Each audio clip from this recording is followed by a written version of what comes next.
Hello and welcome to my YouTube channel RPN Sharma. Myself Nitin Kumar.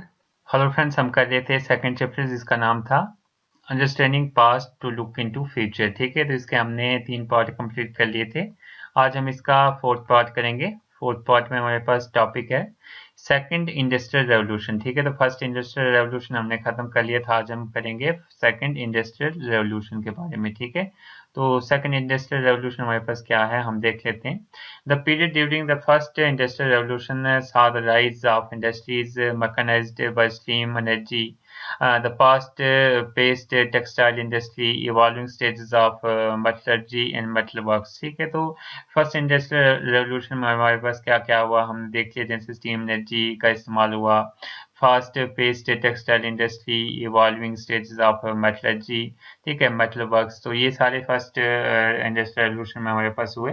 Approximately हम बात करें century after the end of first industrial revolution, the world witnessed a rapid shift from the conventional forms of the previous inventions. This change was a target in utilizing the power of electricity and oil and gas। ठीक है, तो इसमें जो जो first industrial revolution के बाद हम बात करें तो हमारे पास जो पावर है उसकी इलेक्ट्रिसिटी की, ऑयल की और गैस की, वो भी हमारे पास उस पर टारगेट किया गया है। ठीक है, in this era the world witness innovation in communication, transport and manufacturing. तो इसमें सेकंड रेवोल्यूशन में हमारे पास जो फर्स्ट रेवोल्यूशन के बाद, फर्स्ट इंडस्ट्रियल रेवोल्यूशन के बाद हमारे पास जो इन्वेंशन थी वो कम्युनिकेशन में इन्वेंशन हुई।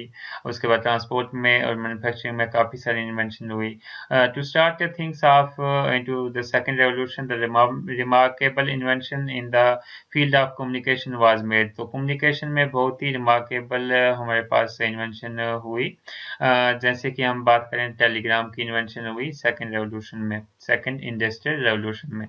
तो जो सारी इन्वेंशन मैंने बताई, जैसे इलेक्ट्रिसिटी का इस्तेमाल होने लगा, ऑयल एंड गैस का इस्तेमाल होने लगा, कम्युनिकेशन, ट्रांसपोर्ट, मैन्युफैक्चरिंग, लेकिन जो सबसे ज़्यादा इन्वेंशन हुई वो कम्युनिकेशन में हुई। जैसे कि टेलीग्राम का हमारे पास इन्वेंशन हुआ। तो हम देख लेंगे आगे इसकी कितनी कौन कौन सी इन्वेंशन हुई सेकंड इंडस्ट्रियल रेवोल्यूशन में।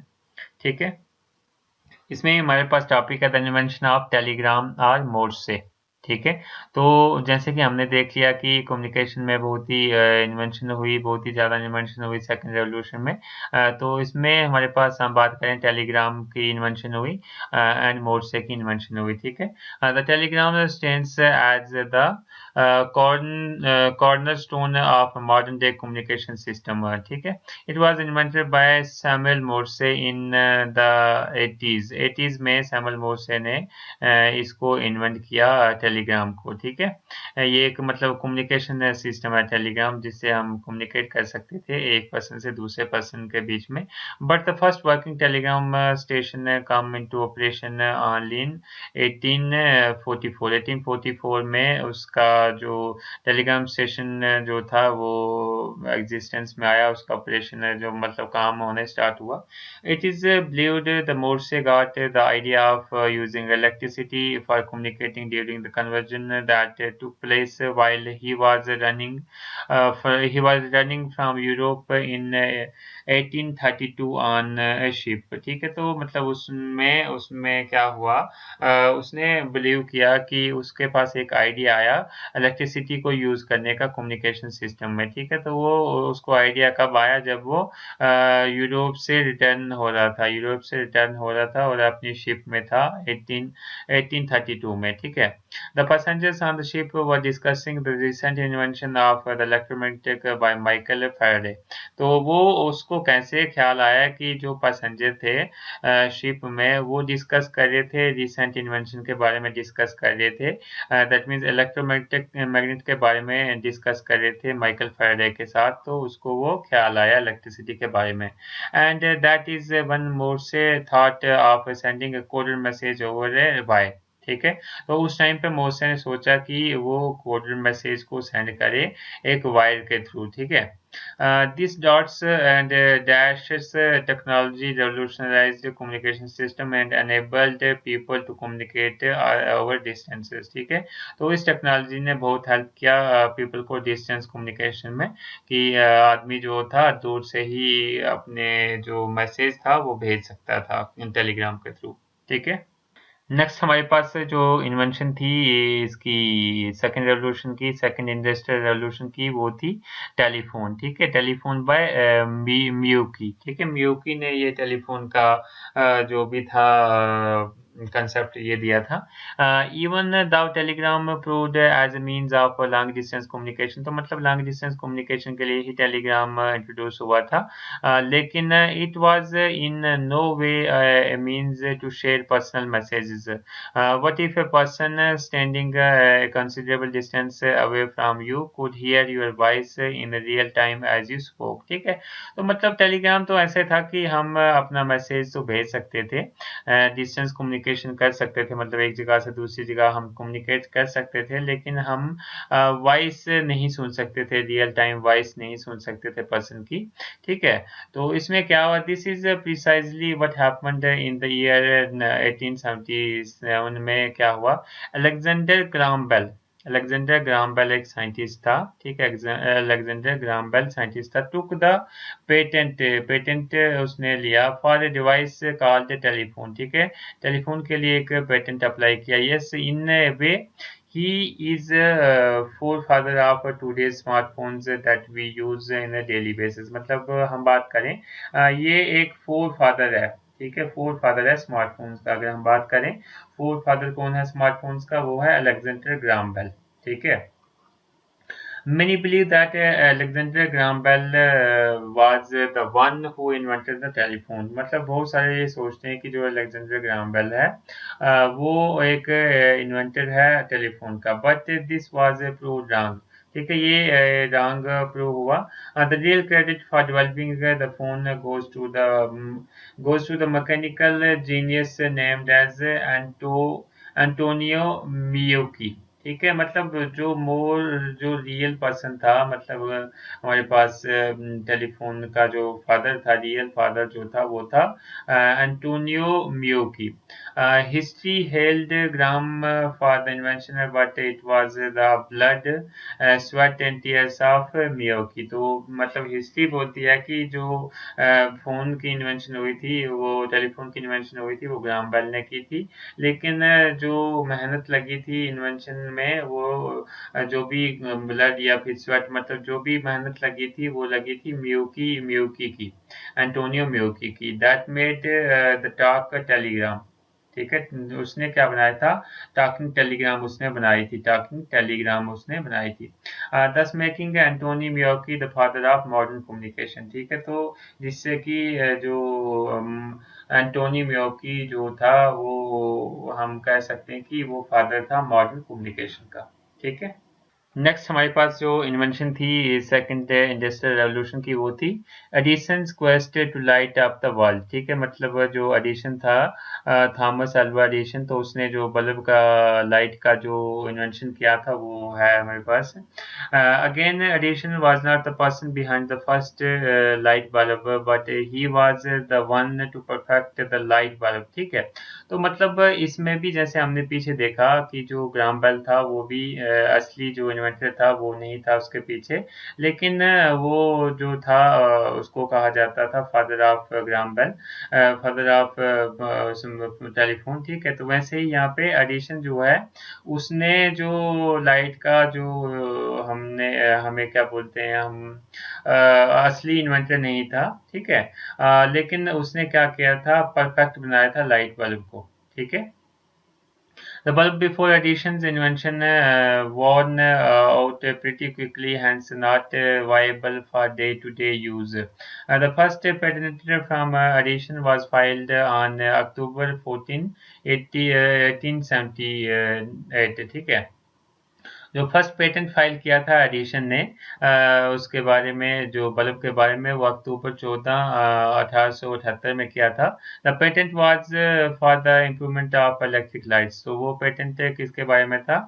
इलेक्ट्रिक लाइट्स को इम्प्रूव करने के लिए, ना कि उसको डेवलप करने के लिए, उसको इन्वेंट करने का नहीं था, वो इलेक्ट्रिक बल्ब को इम्प्रूव करने का था। Edison continued his research on bulb even after filing the patent to perfect the design. ठीक है, तो उसने डिजाइन को परफेक्ट करना था, इम्प्रूवमेंट लानी थी उसमें, बल्ब पहले से ही रिसर्च हुआ था। ठीक है, तो उसको उसने कंटिन्यू किया था।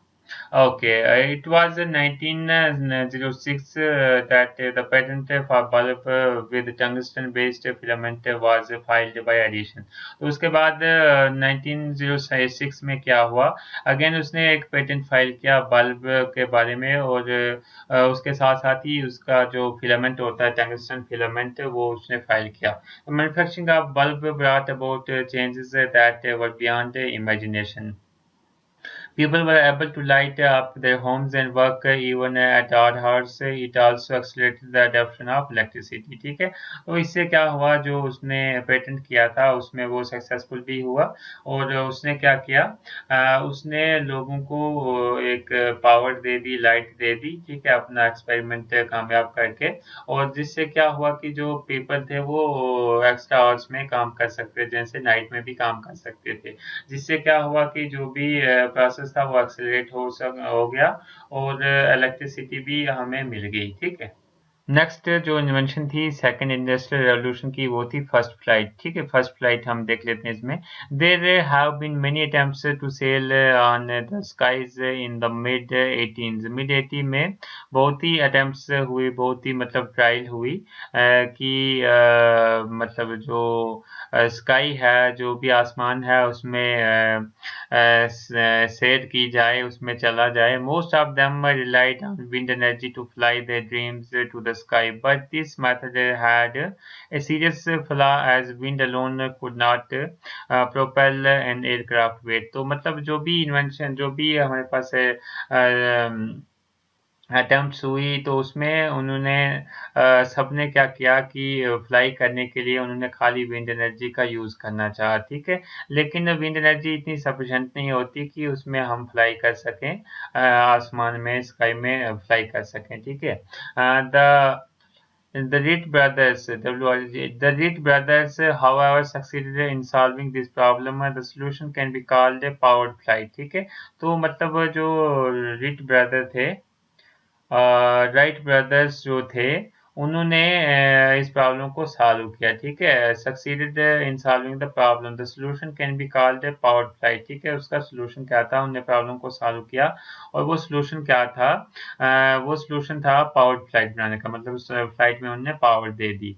Then again powered flights had a bad reputation for being uncontrollable. ठीक है, तो उसके बाद भी उनको उसमें दिक्कत आई कि वो अनकंट्रोलेबल होगी, उनको उसको कंट्रोल करना था। The real genius of the Wright brothers came into play. They invented the three-axis system that made the aircraft maintain equilibrium even at high speeds। ठीक है, तो उसके बाद उन्होंने इन्वेंट किया एक three axis system. Three axis system उन्होंने invent किया, जिससे कि जो एयरक्राफ्ट था उसका जो इक्विलिब्रियम था वो उन्होंने मेंटेन कर लिया, हाई स्पीड में भी वो स्टेबल रह सकता था। ठीक है, इस fundamental principle remains the same even today in the aviation field. तो इवन टुडे भी यही सिस्टम जो है एविएशन फील्ड में चल रहा है। ठीक है, नेक्स्ट इन्वेंशन हम देखें अगर सेकेंड इंडस्ट्रियल रेवोल्यूशन की, वो है हेनरी फोर्ड्स मॉडल टी। ठीक है, हेनरी फोर्ड्स मॉडल टी।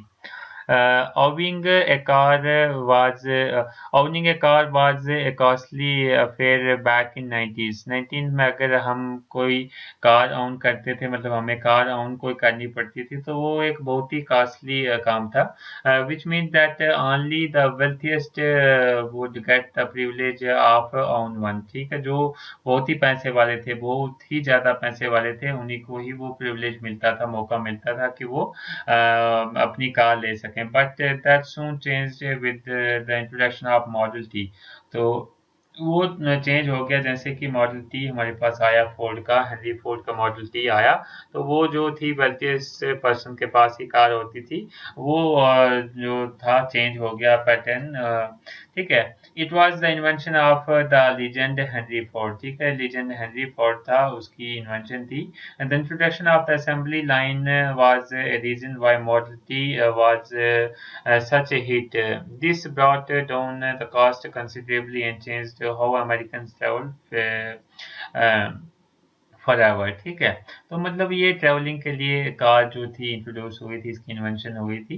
पहले तो ये जो कार्स थी वो वेल्थिएस्ट पर्सन ही ले सकते थे, लेकिन हेनरी फोर्ड जब आई तो तब मोस्ट ऑफ द पर्सन उस कार को ले सकते थे। इट इज एस्टिमेटेड दैट और 15 million model T S were sold world wide in 15 years. तो मतलब ये एस्टिमेट किया जाता है कि उस टाइम पे 15 मिलियन मॉडल जो थे टी एस कार के वो बिक गए थे पूरे वर्ल्ड वाइड में 15 साल में। ठीक है। तो मतलब इससे पहले तो कार लेना मुश्किल था, जैसे ही ये कार आई तो 15 मिलियन मॉडल जो थे इसके बिक के पूरे वर्ल्ड में 15 साल में। ठीक है। तो आई होप ये लेक्चर आपको समझ में आया होगा, ये वीडियो आपको समझ आया होगा। अगर आपको कोई भी डाउट हो तो आप कमेंट सेक्शन में पूछ सकते हैं। Thank you. If you like the videos then like, comment, share and subscribe my YouTube channel.